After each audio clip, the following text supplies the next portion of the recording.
할렐루야, 반갑습니다. 오늘은 5월 17일 화요일 매일 아침 묵상입니다. 오늘 본문은 하나님의 언약궤가 다시 이스라엘 백성으로 돌아오는 장면입니다. 하나님의 영광이, 하나님의 임재가 다시 이스라엘로 돌아오는데요. 이것은 하나님의 큰 은혜가 아닐 수 없습니다. 그때 이스라엘 백성은 어떻게 그것에 반응하는지, 특별히 벳세메스의 사람들은 어떻게 반응하는지를 오늘 말씀으로 함께 나누기를 원합니다. 사무엘상 6장 1절에서 7장 2절까지입니다.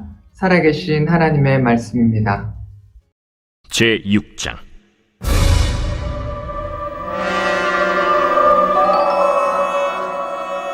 여호와의 궤가 블레셋 사람들의 지방에 있은 지 7달이라. 블레셋 사람들이 제사장들과 복술자들을 불러서 이르되, 우리가 여호와의 궤를 어떻게 할까? 그것을 어떻게 그 있던 곳으로 보낼 것인지 우리에게 가르치래. 이스라엘 신의 궤를 보내려거든 거저 보내지 말고 그에게 속건제를 드려야 할지니라. 그리하면 병도 낫고 그의 손을 너희에게서 옮기지 아니하는 이유도 알리라. 무엇으로 그에게 드릴 속건제를 삼을까? 블레셋 사람의 방백의 수요대로 금독종 5과 금쥐 5마리라야 하리니 너희와 너희 통치자에게 내린 재앙이 같음이니라. 그러므로 너희는 너희의 독한 종기의 형상과 땅을 해롭게 하는 쥐의 형상을 만들어 이스라엘 신께 영광을 돌리라. 그가 혹 그의 손을 너희와 너희 신들과 너희 땅에서 가볍게 하실까 하노라. 애굽인과 바로가 그들의 마음을 완악하게 한 것 같이 어찌하여 너희가 너희의 마음을 완악하게 하겠느냐. 그가 그들 중에서 재앙을 내린 후에 그들이 백성을 가게 함으로 백성이 떠나지 아니하였느냐.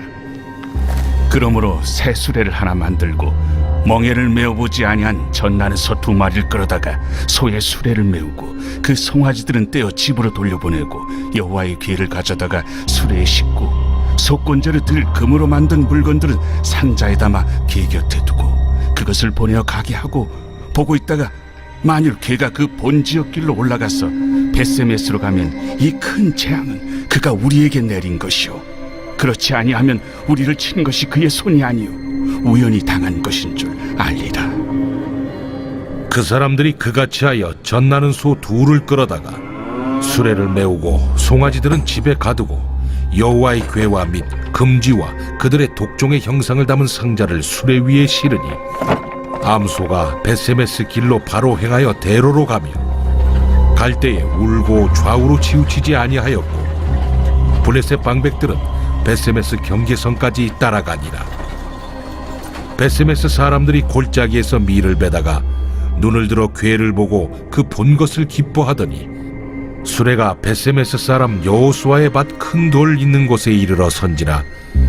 무리가 수레의 나무를 패고 그 암소들을 번제물로 여호와께 드리고 레위인은 여호와의 궤와 그 궤와 함께 있는 금보물 담긴 상자를 내려다가 큰 돌 위에 두매.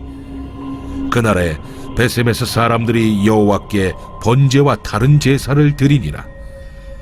블레셋 5 방백이 이것을 보고 그날에 에그론으로 돌아갔더라. 블레셋 사람이 여호와께 속건제물로 드린 금독정은 이러하니 아스돗을 위하여 하나요, 가사를 위하여 하나요, 아스글론을 위하여 하나요, 가드를 위하여 하나요, 에그론을 위하여 하나이며, 드린 바 금쥐들은 견고한 성읍에서부터 시골의 마을에까지, 그리고 사람들이 여호와의 궤를 놓은 큰 돌에 이르기까지 5 방백들에게 속한 블레셋 사람들의 모든 성읍들의 수대로였더라. 그 돌은 벳세메스 사람 여호수아의 밭에 오늘까지 있더라. 벳세메스 사람들이 여호와의 궤를 들여다본 까닭에 그들을 치사 570명을 죽이신지라. 여호와께서 백성을 쳐서 크게 사륙하셨으므로 백성이 슬피 울었더라. 벳세메스 사람들이 이르되, 이 거룩하신 하나님 여호와 앞에 누가 능히 서리요? 그를 우리에게서 누구에게로 올라가시게 할까? 하고 전령들을 기럇 여아림 주민에게 보내어 이르되, 블레셋 사람들이 여호와의 궤를 도로 가져왔으니 너희는 내려와서 그것을 너희에게로 옮겨가라. 제7장.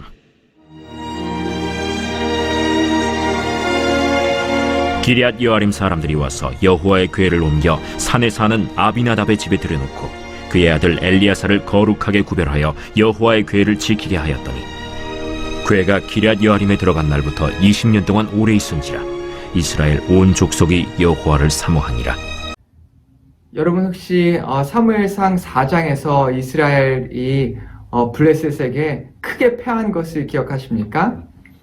그때에 무려 장정만 34,000명이 죽었다고 성경은 기록하고 있습니다. 게다가 그때에 이 이스라엘의 이스라엘의 리더였던 이 엘리 가문이 몰락합니다. 이스라엘에게는 엄청난 큰 상처이자 충격이 아닐 수가 없죠. 게다가 또한 하나님의 언약궤까지 빼앗깁니다. 어떻게 보면 영적으로 그리고 또 이렇게 여러 가지 정치적으로 경제적으로 이스라엘 백성들이 이 바닥까지 내려가는 최악의 상황까지 내려가는 그런 상태에 있는 것이죠. 여러분 혹시 인생에서 그런 것을 경험해 보셨습니까? 너무나 힘든 상황 가운데에 정말 한숨밖에 나오지 않는 그런 때가 있으셨습니까?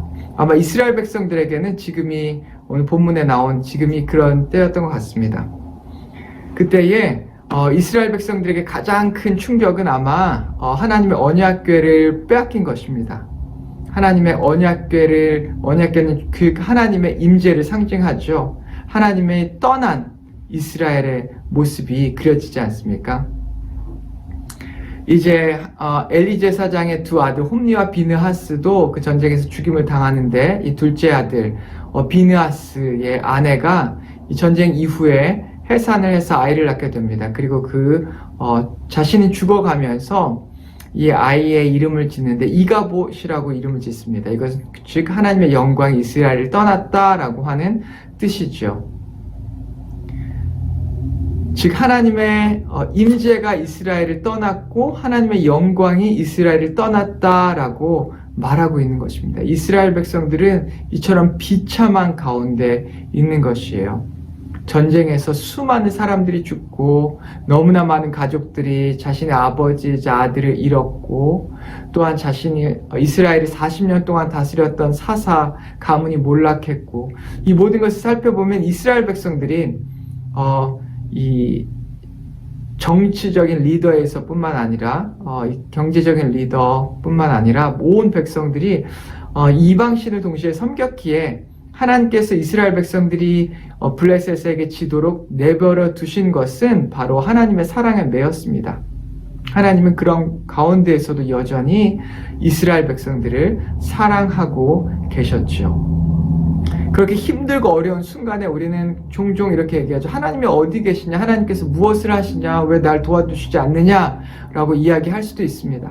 오늘 본문에서 살펴보면 그렇게 블레셋 사람들이 이스라엘 백성들이 고통받고 있을 때 하나님의 언약궤가 블레셋 땅 가운데 있었고 이 언약궤가 지나치는 모든 이 블레셋 나라의 블레셋 땅의 성들, 메이저급 성들, 아스돗, 가드, 에그론 이 성들이 지날 때마다 하나님의 손이 블레셋을 치셨다라고 성경은 말하고 있습니다. 하나님께서 스스로 이스라엘 백성을 위해서 하나님 홀로 싸워주신 것이죠. 그래서 이 블레셋 사람들은 어쩌면 이 이스라엘에게 카운터 펀치를 날릴 준비를 할 수도 있었던 순간이었습니다. 군사들을 더 모아서 완전히 이스라엘을 멸망시킬 수도 있었는데 이 하나님께서 블레셋 땅에서 이 큰 환란을 블레셋 사람들에게 주셨기에 독종을 퍼뜨리셨기 때문에 많은 사람들이 죽고 또 남녀노소 불구하지 않고 많은 사람들이 고통과 고난을 당했습니다. 성경에 얼마나 많은 사람이 죽었는지에 대한 표현은 나와 있지 않지만 사망의 환란을 당했다라고 블레셋 사람들이 고백을 하는 것을 봤을 때 수많은 사람들이 죽었다는 것을 우리는 생각해 볼 수 있습니다. 그런 힘든 상황 가운데에서도 어려운 이스라엘에게 있어서 영적으로, 경제적으로, 군사적으로 정말 최악의 상황 가운데서도 하나님께서는 여전히 이스라엘을 위해서 블레셋에서 싸우고 계셨고 홀로 이 블레셋을 이렇게 하나님께서 치셨다는 것을 우리는 발견할 수 있죠. 오늘 본문 말씀은 그런 언약궤가, 그런 상황 이후에 언약궤가 다시 이스라엘 가운데 돌아옵니다. 하나님의 임재가 돌아오는 것이 하나님의 임재가 돌아오는 것이고 또한 하나님의 영광이 돌아오는 것이죠. 얼마나 큰 은혜고 얼마나 큰 감동의 순간입니까? 저는 오늘 이 말씀을 묵상하면서 예수님이 생각이 났어요. 아담과 하와가 하나님과의 깊은 교제 가운데 있다가 그들의 죄로 인하여서 하나님과 단절되고 분리된 이후에, 그 이후에 하나님께서 하지만 여전히 인류를 사랑하시고 아담과 하와와 그 후손들을 사랑하셔서 하나님의 방법으로 예수님을 우리에게 보내주셨죠. 예수님의 또 다른 이름이 무엇입니까? 바로 임마누엘, 우리와 함께 하시는 하나님 아니십니까? 하나님의 임재와 하나님의 영광이 우리와 함께 하신다는 것입니다.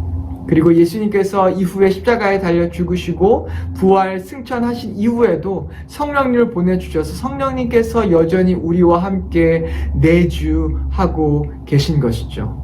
이것이 얼마나 큰 영광이고 또한 소망이 아닐 수가 없습니다. 이것만 생각하면 너무 기쁘지 않습니까?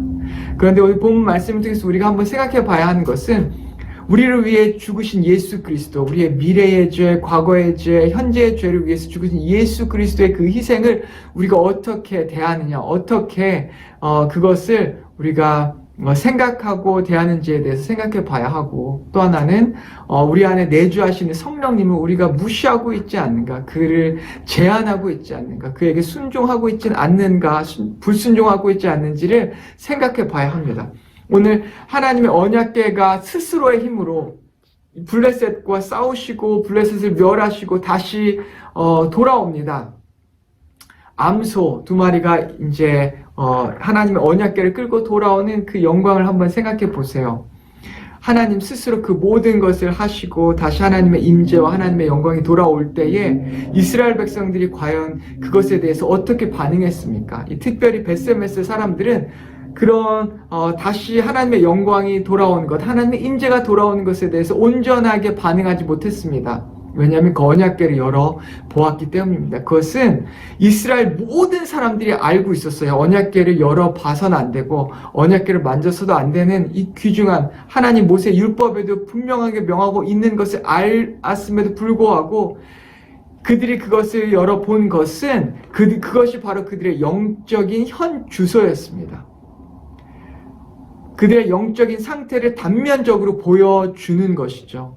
얼마나 그들이 하나님을 어떻게 대하고 있는지를 오늘 본문 말씀은 보여주고 있는 것입니다. 그런데 제가 오늘 본문 말씀을 묵상하면서 더 안타까운 것은 그들이 언약궤를 열어서 보기 이전에 하나님께 번제 제물을 드렸다는 거예요. 이 암소를 잡아서 번제로 하나님께 드렸는데 번제가 무엇입니까? 모든 것을 다 태워서 하나님께 드리는 것 아닙니까? 하나님께 우리의 연약함까지 다 바치면서 모든 것을 다 태워서 하나님께 온전하게 드리는, 하나님 앞에 바짝 엎드려서 하나님을 경외하고 경배하는 그 예배가 바로 번제인데, 이스라엘 백성들이, 특별히 벳세메스 사람들이 그런 예배를 드렸지만 그들이 이렇게 드린 예배가 온전한 예배가 아니고 진정한 예배가 아니라 하나님을 경외하는 예배가 아니었다는 것입니다. 왜냐하면 그 예배 드린 직후에 그들이 하나님의 언약궤를 열어서 보았다는 것이 하나님을 전혀 두려워하지 않는 그 사람들의 모습을 발견할 수가 있습니다. 하나님께서는 하나님의 사랑과 하나님의 은혜와 하나님의 위대하심으로 다시 이스라엘 땅으로 하나님의 영광이, 하나님의 임재가 다시 돌아오는데 그것에 대해서 이스라엘 백성들은 온전하게 하나님께 반응하지 못했다는 것입니다. 우리도 한번 생각해 봐야 합니다. 오늘날 많은 크리스찬들이 예수님을, 하나님을 그냥 우리의 친구처럼 생각할 때가 많이 있죠. 그런데 정말 하나님이 우리의 친구이십니까? 아닙니다. 성경에서 하나님이 우리의 친구가 되신다라고 하는 뜻은, 우리의 친구로 부르신다는 것은 이 성경에서 강조하는 부분이 우리가 하나님의 뜻을 알아서 하나님의 뜻 앞에 순종할 때에 마치 친구가 서로의 뜻을 알고 그리고 그 마음을 알 때 친구가 되는 것을 이야기하는 것처럼 우리가 하나님의 뜻을 알고 그 앞에 순종하는 모습을 강조하고 있는 부분이죠. 우리가 하나님의 친구가 될 수는 없는 것입니다.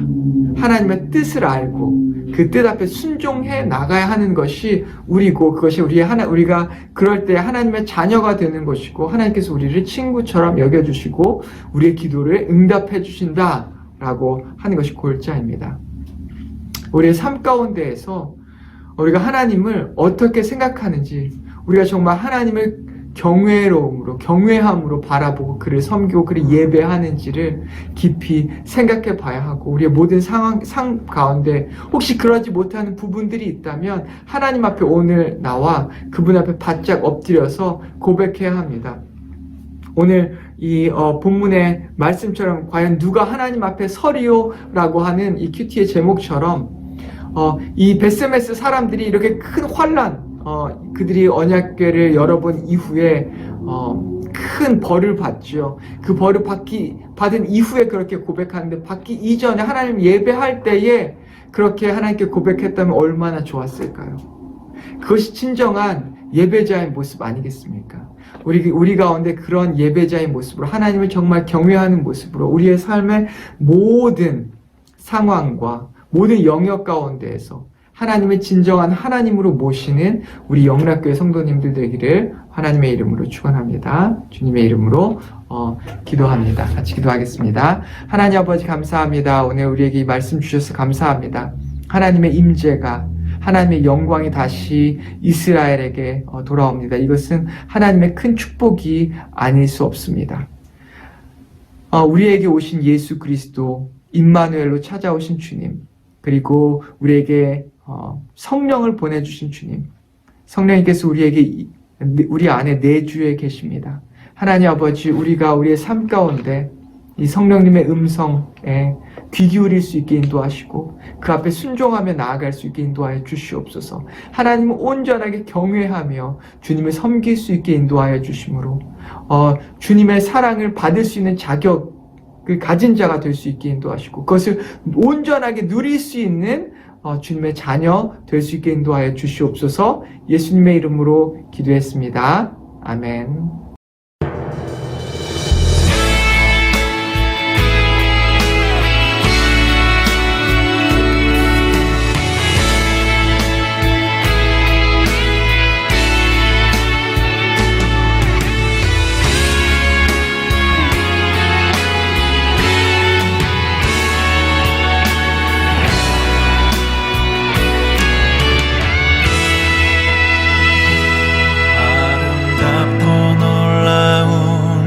예수, 말로 할 수 없네. 그 측량할 수 없는 위엄, 주님과 같은 분 없네.